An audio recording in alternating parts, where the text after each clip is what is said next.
There's one of the themes in the movie that you don't see is genius, and how a person can tap into their own personal genius, and what genius is, and it gets really into that whole subject.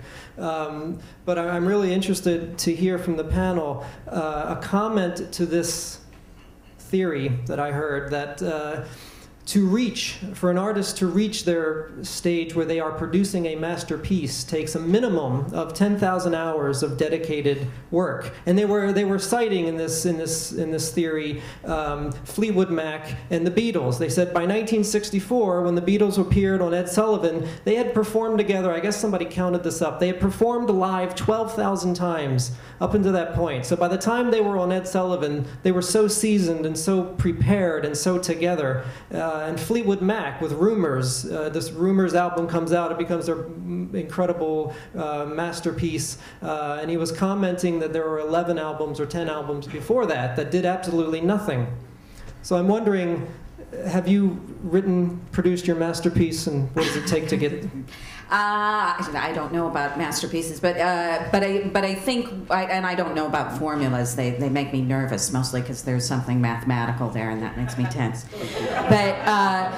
But I do know about the rigor of doing something over and over and over again. And it is true that if you're a writer, you're a person who writes probably every day.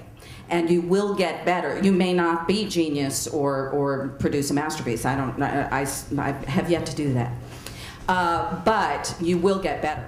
Any artist develops as they're going along. But you notice this on The Simpsons.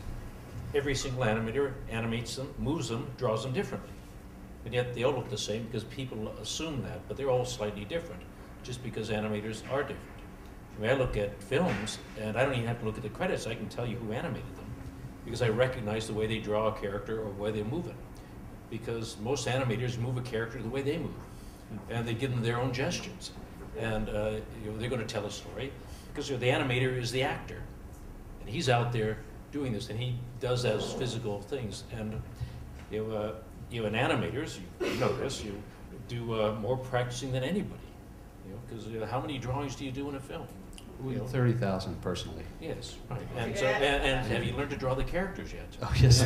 Well, I was saying I was fired after the first year because I didn't have the 10,000 hours. But then by the time, the tenacity of putting it down. But I think the idea of putting in 10,000 hours is such an arbitrary and silly thing, to tell you the truth. Because you know, I know people who have written 20 really bad scripts.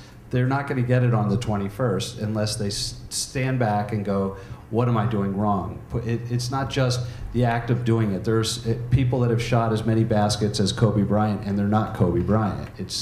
And that's partially to do with talent and genius, and part of it is how you practice and what you think, what you're doing. It's like there's people that write scripts, and they never once pick up a script writing book and learn from somebody who wrote all these great scripts and they can tell you A, B, and C, do this now, and we all say, well, I want to do it my way and I want to be original. Trust me, it'll be original no matter what you do. But the 10,000 hour thing, to me, it's how you put those 10,000 in.